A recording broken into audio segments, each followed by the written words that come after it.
Bonjour à tous, j'espère que vous allez excellemment bien et aujourd'hui on se retrouve pour parler MotoGP, pour faire le bilan de cette saison 2020 de MotoGP. J'espère que vous allez excellemment bien. C'est parti pour 10 minutes. On va revenir sur la saison de Ducati, saison qui n'a pas été facile pour l'équipe italienne. Alors certes, avec une première place au classement constructeur avec 221 points, c'est 2 places de gagnées par rapport à l'année dernière, mais avec 97 points de perdus. Alors je rappelle, bien entendu, la saison n'a fait que 14 Grands Prix, contrairement aux 19 de l'année 2019. C'est normal d'avoir un peu moins de points. Quatrième au classement par équipe avec 213 points, pardon. Donc là, c'est beaucoup moins bien que l'année dernière, avec une perte de 232 points en une saison, ce qui est énorme, et 2 places au classement. Et puis des résultats pas exceptionnels, simplement 2 victoires.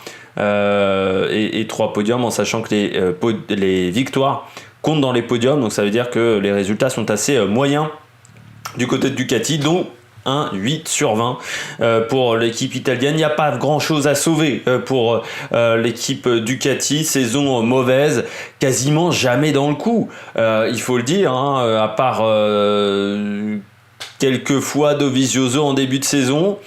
Même les pilotes Ducati en général, si on prend Pramac et Jack Miller un petit peu en fin de saison, mais du côté de chez Ducati, on a souvent été un ton en dessous par rapport à Suzuki, par rapport à Yamaha, même parfois par rapport à KTM. J'ai l'impression qu'on régresse depuis 2 ans et qu'on n'essaye pas de modifier grand chose du côté de chez Ducati, du côté de la direction. Le souci avec le problème de pneus, c'est les seuls quasiment qui n'ont pas réussi à gérer les pneus avec Yamaha. Et Yamaha n'a pas beaucoup mieux, hein, je vous verrai en termes de notes. Des pilotes démobilisés en fin de saison, avec une mauvaise ambiance également entre Petrucci et Dovizioso. Mais de toute manière, on avait vraiment l'impression au bout de 3 courses qu'on était, à partir de Bremo, j'ai vraiment le sentiment qu'on est sur une fin de cycle. Déjà, on voit Dovizioso avec des rapports assez compliqués avec Gigi Dall'Igna, puis même Petrucci, il n'y avait plus personne dans son stand, donc vraiment une saison très compliquée de la part de Ducati, qui nous a pas montré, du côté de l'équipe officielle Ducati, qui nous a pas montré grand chose. Et même en termes de développement, ils n'ont pas réussi à améliorer leur moto au fil de la saison, à part peut-être pour Jack Miller qui termine, c'est vrai, plutôt bien l'année 2020. Du côté des qualifications, les duels entre les deux pilotes en qualif, Dovizioso 11-8 par rapport à Petrucci, donc l'écart est pas énorme, et en course 7-7, donc Dovizioso n'a pas été franchement pendant toute la saison devant Petrucci, il faut le signaler. On passe donc aux pilotes, débrief de la saison des 2 pilotes, et on commence avec Andrea Dovizioso, simplement 4e du championnat du monde avec 135 points, c'est 2 places de perdu et 134 points de perdu également par rapport à l'année dernière, donc ce qui fait beaucoup, et 11 sur 20 du côté de la note, avec simplement une victoire en Autriche et 2 podiums cette année. Pas mal de top 15 par contre, ce qu'il faut souligner, avec 13 top 15 et 11 top 10. Bon, il y a déjà plusieurs aspects sur la saison d'Andrea Dovizioso. On a senti que mentalement déjà il était beaucoup moins heureux que d'habitude. Il y a le coup de son contrat, l'histoire du problème de contrat qui a pourri son début de saison, mais vraiment je crois que jusqu'à au moins la 5e course de la saison, on lui a parlé de ça avant qu'il dise vraiment je prends mon année sabbatique, à part si on me propose quelque chose d'intéressant. Une fin de saison également très compliquée avec les pneus, un manque de motivation, parce qu'il y a un vrai manque de motivation, je pense. En fin de saison il termine un petit peu en roue libre, on sent qu'il a plus envie de prendre énormément de risques. En qualification, de moins en moins rapide sur un tour lancé. Il est passé souvent par la Q2 cette année, par la Q1 pardon, cette année, Dovizioso. Donc ça aussi forcément, des qualifications, on voit que sur la grille de départ, à part une 4e place, souvent il était au-delà des 2 premières lignes sur la grille, donc ça lui coûte par exemple sa chute en Catalogne, donc c'est pas forcément une bonne chose. Malgré tout, il termine encore dans le top 5 du championnat, surtout grâce à sa fiabilité, parce que c'est un pilote qui fait peu d'erreurs, et encore cette année Comme l'année dernière avec ces 2 abandons où c'était pas de sa faute, là encore l'abandon, c'est Zarco qui l'envoie un petit peu dans le décor, donc il peut pas faire grand chose. C'est un peu triste qu'un pilote qui a marqué autant l'histoire de Ducati finisse son aventure avec l'équipe italienne un petit peu en eau de boudin, parce que c'est vrai qu'on peut le dire, notre ami Dovizioso, c'est un pilote qui marquera l'histoire de Ducati, qui a relancé une marque qui était moribonde après le départ de Rossi, et il marque l'histoire de Ducati, mais ça se termine quand même un petit peu en eau de boudin, cette histoire-là. Donc c'est pour ça qu'il obtient un 11 sur 20. C'est pas une saison catastrophique, mais c'est pas une saison exceptionnelle, surtout pour un pilote du calibre d'Andrea Dovizioso. Et l'année dernière, il avait obtenu 14 sur 20. Donc on voit que voilà, il y a vraiment une baisse de points assez sensible. Du côté de Danilo Petrucci, là également une baisse de points avec simplement un 5 sur 20, 12e du classement du championnat du monde avec 78 points.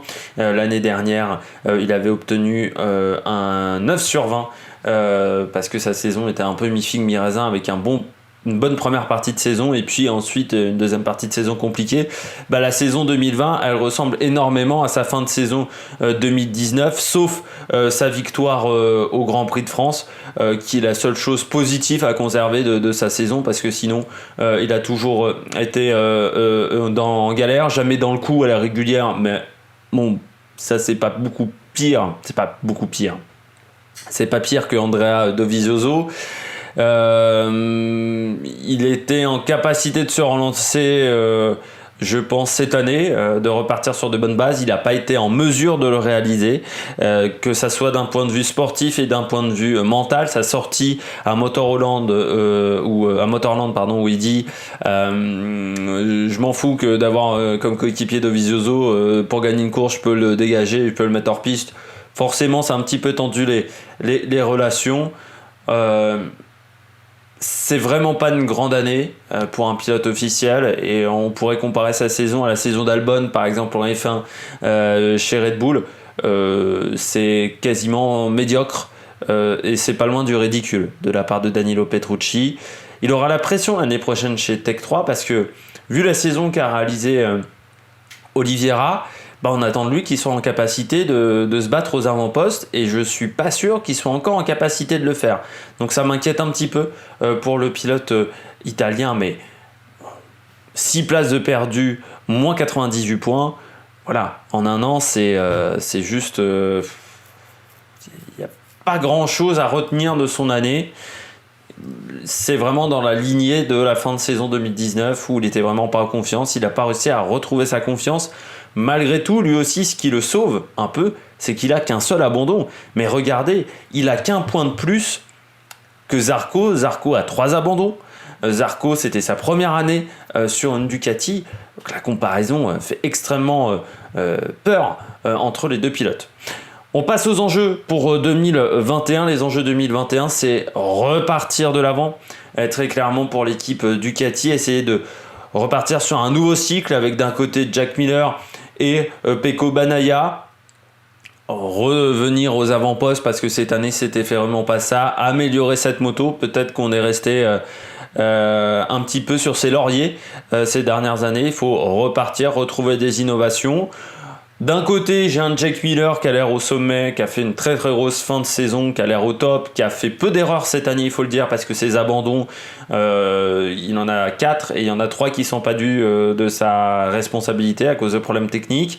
Il m'a l'air beaucoup plus intelligent, il surpilote beaucoup moins qu'auparavant. Par contre, de l'autre, Bagnaia doit se remettre dans le bon sens, parce que la saison de Bagnaia avait bien débuté, et puis après sa victoire, ça a été extrêmement compliqué avec une fin de saison catastrophique pour le pilote italien.